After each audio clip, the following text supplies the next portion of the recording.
నమస్తే నేను చందన welcome to great Andhra ఇప్పటివరకు ఉన్న టాప్ స్టోరీస్ చూద్దాం అందరూ కలిసి తిరుమల ప్రసాదాన్ని ఆ నష్టం పూడ్చుకునేలా సిఆర్డీఏ కొత్త ప్లాన్ 100 రోజుల హామీ ఏది వారందరిలో నిరాశే మీడియా ముందుకు జగన్ బాబు సర్కార్ రామోజు విలువ 10 కోట్లు టీటీడీ లడ్డూ ప్రసాదంపై ముఖ్యమంత్రి చంద్రబాబు నాయుడు ఆరోపణలు దేశవ్యాప్తంగా కలకలం రేపుతున్నాయి ప్రసాదంలో వినియోగించే నెయ్యిలో కల్తీ జరిగినట్టు బాబుతో పాటు టీడీపీ నేతలు తీవ్ర ఆరోపణలు గుప్పిస్తున్నారు ఈ మొత్తం వ్యవహారంలో అధికారికంగా వివరాలు వెల్లడించాల్సింది టీటీడీ ఈవో లేదా జేఈఓ వాళ్ళు మాత్రం మౌనంగా ఉంటూ టీడీపీ విమర్శని రాజకీయంగా చూడాలా లేక అధికార పార్టీ కావడంతో నిజమని నమ్మాలా అనే ప్రశ్న ఉత్పన్నమైంది మరి ముఖ్యంగా ఏ ఆధారాలతో అయితే కల్తీ జరిగిందని చంద్రబాబు మొదలుకొని టీడీపీ నేతలంతా తీవ్ర ఆరోపణల్ని గుప్పిస్తున్నారో ఆ రిపోర్ట్ కేవలం అనుమానం మాత్రమే వ్యక్తం చేస్తోందనడం విడ్డూరంగా ఉంది అధికారికంగా నిర్ధారణ లేకుండా కేవలం అనుమానంతో ప్రపంచవ్యాప్తంగా హిందువులు పరమ పవిత్రంగా భావించే తిరుమల ప్రసాదంపై నిందారోపణలు చేయడంపై భక్తులు అసహనం ఆగ్రహం వ్యక్తం చేస్తున్నారు టీడీపీ అనుకూల పత్రిక గుజరాత్కు చెందిన సదరు నివేదికపై ఏం రాసిందో చూద్దాం వైఎస్ జగన్మోహన్ రెడ్డి హయాంలో టీటీడీ మహాప్రసాదం లడ్డూల తయారీలో వినియోగించిన నెయ్యిలో పంది కొవ్వు గొడ్డు కొవ్వు చేప నూనె వంటివి కలగలిపి ఉండొచ్చనే అనుమానాన్ని గుజరాత్కు చెందిన national dairy development board NDDB కాఫ్ లిమిటెడ్ సంస్థ వ్యక్తం చేసినట్టు టీడీపీ తెలిపింది గుజరాత్లోని నేషనల్ డైరీ డెవలప్మెంట్ బోర్డు అనుమానాల్ని వ్యక్తం చేస్తోందని టీడీపీ చెబుతోందని అంటూనే ప్రసాదంపై నిందారోపణలు ఎలా చేస్తుందనేదే ప్రశ్న ఇక్కడ టీడీపీ నేతలు గుర్తించుకోవాల్సిన అంశం ఏంటంటే రాజకీయంగా వైసీపీని నామరూపాలు లేకుండా చేయాలనే వ్యూహంలో భాగంగానే తిరుమల ప్రసాదాన్ని తెరపైకి తెచ్చి ఉండొచ్చు కానీ తిరుమల ప్రసాదంపై అనుమానాల్ని సృష్టిస్తున్నామనే భయంకర నిజాల్ని ఎందుకు గుర్తించడం లేదో అర్థం కావడం లేదు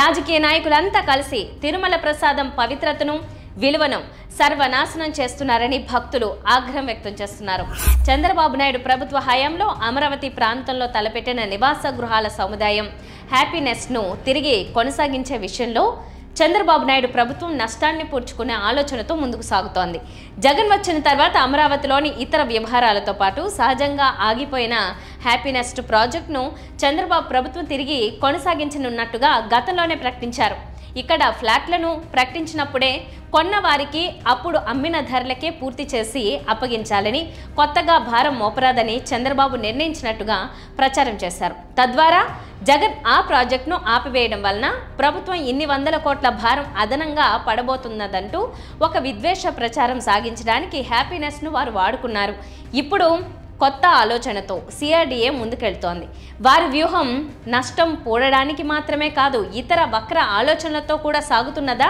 అనే అనుమానం ప్రజలకు కలుగుతోంది గతంలో హ్యాపీనెస్ట్ ప్రాజెక్టు కింద G+18 విధానంలో 12 టవర్లు నిర్మించేలా ప్లాన్ చేశారు మొత్తం 1200 ఫ్లాట్లు ఉంటాయి గతంలో బాబు సర్కార్ అమ్మకాలు ఆన్లైన్లో ప్రారంభించిన వెంటనే గంటల వ్యవధిలో అన్నీ అమ్ముడుపోయాయి అందరూ అడ్వాన్సులు చెల్లించారు జగన్ వచ్చిన తర్వాత ఆగిపోవడంతో బుక్ చేసుకున్న వారు 177 మంది అడ్వాన్స్ వెనక్కి తీసుకున్నారు బుకింగ్ లేకుండా 13 ఫ్లాట్లు మిగిలిపోయాయి మొత్తం 190 మళ్ళీ అమ్మాలన్నమాట అంటే 1000 ఫ్లాట్లను పాత ధరకే అప్పుడు కొన్న వారికి అప్పగిస్తారు ఇప్పుడు నిర్మాణ వ్యయం పెరిగినా సరే పాత వారికి భారం పడదు కొత్తగా నిర్మాణాలు పూర్తి చేయడానికి ఆల్రెడీ టెండర్లు కూడా పిలిచారు అయితే 190 ఫ్లాట్ల విక్రయాన్ని గతంలో మాదిరిగా ఆన్లైన్లో కాకుండా వేలం పద్ధతిలో నిర్మించాలని ప్రభుత్వం అనుకుంటోంది పైగా ఆ వేలం ఇప్పుడే కాకుండా అమరావతి నిర్మాణ పనులు ముమ్మరంగా జరిగి ఒక దశకు చేరిన తర్వాత అమ్మాలని అనుకుంటున్నారు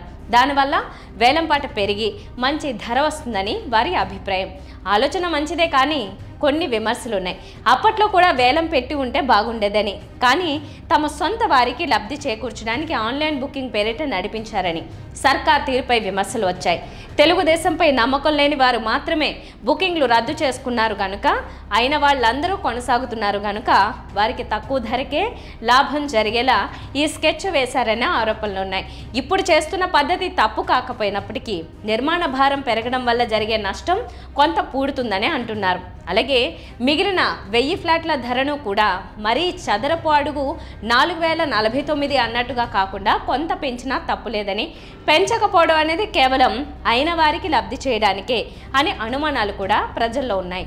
చంద్రబాబు నాయుడు ఎన్నికలకు ముందు ప్రజల కోసం అది చేస్తా ఇది చేస్తా అంటూ చాలా హామీలనే ప్రకటించారు. అలాగే ప్రభుత్వంలోకి వచ్చిన తర్వాత అంతకు మించి చాలా ఆర్భాటంగా మరికొన్ని మాటలు కూడా వల్లించారు. ఇవన్నీ కూడా పార్టీ నాయకుల కోసం ప్రభుత్వం ఏం చేయబోతున్నదో తెలియచెప్పే హామీలు. 3 పార్టీలు కలిసి అధికారంలోకి వచ్చిన తర్వాత నామినేటెడ్ పోస్టుల గురించి ఆ అన్ని పార్టీల నాయకుల్లోనూ చాలా ఆశలున్నాయి. వారి ఆశలను మరింత పూచేలాగా చంద్రబాబు నాయుడు పదవుల పందేరానికి 100 రోజుల డెడ్ లైన్ చెప్పుకుంటూ వచ్చారు. కానీ ఆ విషయంలో మాట నిలబెట్టుకోలేదు. ఇప్పుడు పార్టీ నాయకుల్లో నిరాశ రాజ్యమేలుతోంది. పార్టీలో ఎమ్మెల్యేలుగా గెలిచేవారు కొందరే ఉంటారు. వారిని మించి డబ్బు ఖర్చు పెట్టేవారు, పార్టీ కోసం కష్టపడేవారు ఇంకా అనేక మంది ఉంటారు. అలాంటి వారిలో కొందరు కాంట్రాక్టుల రూపేణా లబ్ధి ఆశించవచ్చు, మరికొందరు నామినేటెడ్ పదవుల రూపంలో హోదాలను ఆశిస్తారు. నిజానికి ఈ పదవులు పార్టీ కోసం పనిచేసిన వారికి ప్రభుత్వం ఇచ్చే సరైన గుర్తింపు. కానీ పదవులకు అర్హులను ఎంపిక చేయడంలో మాత్రం చంద్రబాబు నాయుడు ఇంకా మీనమేషాలు లెక్కిస్తూనే ఉన్నారు. ప్రభుత్వ అధికారంలోకి వచ్చి 100 రోజులు పూర్తయినప్పటికీ ఇప్పటిదాకా నామినేటెడ్ పోస్టులు ఇవ్వకపోవడం ప్రజల దృష్టిలో కాకపోవచ్చు, కానీ పార్టీ నాయకుల దృష్టిలో చంద్రబాబు నాయుడు వైఫల్యమే. 5 ఏళ్లుగా అధికారానికి హోదాలకు దూరంగా ఉన్న తెలుగుదేశం నాయకులు ఆవురావురమని ఉన్నారు. పదవుల కోసం ఎగబడుతున్నారు. పార్టీ గెలిచిన రోజు నుంచి అధిష్టానం మీద పదవుల కోసం ఒత్తిళ్లున్నాయి. అయితే సమీకరణాలు ఫాలో అయ్యే చంద్రబాబు ఎన్నికల సమయంలో టికెట్లు పంచిన దామాషాలోనే నామినేటెడ్ పదవుల పంపకం కూడా ఎన్డీఏ పార్టీల మధ్య ఉంటుందనే సంకేతాన్ని మాత్రం స్పష్టంగా చెప్పారు. అంతే తప్ప ఒక్క వ్యవస్థకు కూడా కమిటీలను వేయలేదు. ప్రధానంగా టీటీడీ వంటి వాటికి చాలా పోటీ ఉంటుంది. అయితే ఏ ప్రకటన కూడా ఇప్పటికీ రాలేదు. మధ్యలో 100 రోజుల ప్రభుత్వ కాలం పూర్తయ్యేలోగా నామినేటెడ్ పదవుల పందేరం కూడా పూర్తి చేస్తానని చంద్రబాబు నాయుడు చాలా గట్టిగా హామీ ఇచ్చారు. 3 పార్టీల నాయకుల్లోనూ ఆశలు మోసులెత్తాయి. ఇప్పుడు 100 రోజులు పూర్తయ్యాయి. ఆ వేడుకలు చేసుకున్నారు, కానీ పదవుల ఆశావాహుల ఊసు మాత్రం ఎవరూ పట్టించుకోలేదు.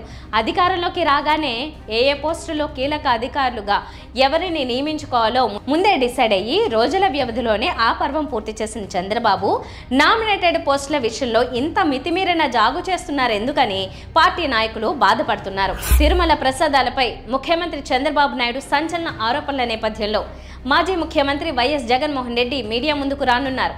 గత వైసీపీ ప్రభుత్వం తిరుమల ప్రసాదంలో జంతువుల నూనె వాడిందని, ఇందుకు సంబంధించి ల్యాబ్ నివేదికలు చెబుతున్నాయని కూటమి ప్రభుత్వం వాదిస్తోంది. ఈ పరిణామాలు వైసీపీకి తీవ్ర డ్యామేజీ కలిగిస్తుండటంతో తప్పనిసరి పరిస్థితిలో జగనే తిప్పి కొట్టడానికి శ్రీకారం చుట్టారు. అసలు తమ పరిపాలనలో టీటీడీలో ఏం జరిగిందో జగన్ వివరాలు తీసుకున్నారని తెలిసింది. సమగ్ర వివరాలతో ధీటైన కౌంటర్ ఇచ్చేందుకు జగన్ సన్నద్ధమైనట్టు సమాచారం. ఇవాళ ఆయన మీడియా సమావేశంలో పూర్తి వివరాలు వెల్లడించనున్నారు. చంద్రబాబు తమపై వేసిన బురదను తుడుచుకోవడంతో పాటు ఆయన ఆరోపణల వెనుక ఉద్దేశాన్ని జగన్ వివరించే అవకాశం ఉంది. తిరుమల ప్రసాదంపై చంద్రబాబు ఆరోపణలు తీవ్ర ప్రకంపనలు సృష్టిస్తున్నాయి. గతంలో ఎవరూ ఇలాంటి ఆరోపణల్ని తిరుమల ప్రసాదంపై చేయడానికి సాహసించలేదు. కానీ చంద్రబాబు ఆ పనికి పూనుకోవడం చర్చనీయాంశమైంది. జాతీయ మీడియాలో కూడా ఇదే విషయమై పెద్ద ఎత్తున చర్చ జరుగుతోంది. అయితే తిరుమల ప్రసాదం వివాదాస్పదం కావడాన్ని చాలా మంది వ్యతిరేకిస్తున్నారు. రాజకీయాల కోసం పవిత్రమైన తిరుమలను అపవిత్రం చేస్తున్నారనే ఆవేదన కనిపిస్తోంది. లడ్డు కూడా నాసి రకం. నాకైతే ఆశ్చర్యం వేస్తుంది. ఎన్ని కంప్లైంట్ చేసినా కడాన వెంకటేశ్వర స్వామి పవిత్రతను దెబ్బతీశారు. ఎన్నోసార్లు చెప్పాం. అక్కడ ఎంత దుర్మార్గంగా ప్రయత్నం చేశారంటే అంత దుర్మార్గంగా ప్రవర్తించారు.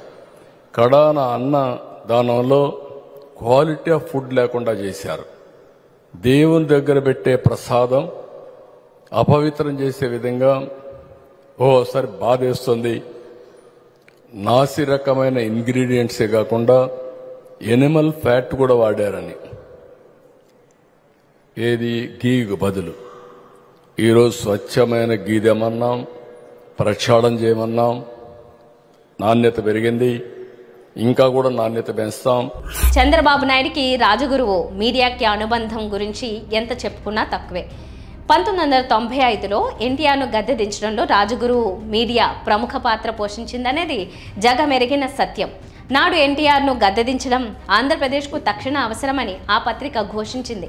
లక్ష్మీ పార్వతి చేతిలో కీలుబొమ్మగా మారి పాలనను గాలి కొదిలేసిన ఎన్టీఆర్ ప్రభుత్వాన్ని కూల్చడం ప్రజా శ్రేయస్సు కోసమే అని నాడు రాతలు రాసి చంద్రబాబును అందలం ఎక్కించడంలో ఆ మీడియా అధిపతి పాత్ర గురించి అందరికీ తెలుసు. ఆ తర్వాత చంద్రబాబు సీఎం కావడం, అప్పటి నుంచి ఆయనకు అక్షరం అనే ఆయుధంతో కాపలా కాస్తున్న మీడియా ఏదో 2 తెలుగు రాష్ట్ర ప్రజలకు బాగా తెలుసు. అందుకే రాజగురు అంటే చంద్రబాబుకు వల్లమాలిన ప్రేమాభిమానాలు. తప్పేమీ కాదు. కానీ వ్యక్తిగత ఇష్టాలను ప్రదర్శించడానికి ప్రభుత్వ సొమ్మును అప్పనంగా ఖర్చు చేయడంపై పౌర సమాజానికి అభ్యంతరం ఉంది. రాజగురు సంస్మరణ పేరుతో రామోజు తీర్చుకోవడానికి అక్షరాల 10 కోట్ల ప్రభుత్వ సొమ్మును ఖర్చు చేయడం ఆశ్చర్యం కలిగిస్తోంది. తాజాగా 4 కోట్లకు పైగా నిధుల్ని విడుదల చేయడంతో మరోసారి సంస్మరణ సభ అంశం చర్చనీయాంశమైంది. ఒక వ్యాపారవేత్తను స్మరించుకోవడానికి భారీ మొత్తంలో ప్రభుత్వ ధనాన్ని దుర్వినియోగం చేయడం ఏంటనే నిలదీత ఎదురవుతోంది. నిజంగా రాజగురువుపై గౌరవం ఉంటే సొంత సొమ్ము ఎంతైనా ఖర్చు పెట్టొచ్చని పలువురు అంటున్నారు. అయినా రాజగురు సంస్మరణ సభను ప్రభుత్వ ఆధ్వర్యంలో నిర్వహించడం ఏంటనే ప్రశ్న మరోసారి తెరపైకి వచ్చింది. అపరిమితమైన అధికారాన్ని దక్కించుకున్న కూటమి తననెవరూ ప్రశ్నించలేరనే లెక్కలేని తనంతో ఇలా వ్యవహరిస్తోందనే భావన మాత్రం జనాల్లో ఉంది. ఇవి ఇవాల్టి టాప్ స్టోరీస్. మరిన్ని అప్డేట్స్తో కలుద్దాం. నమస్తే.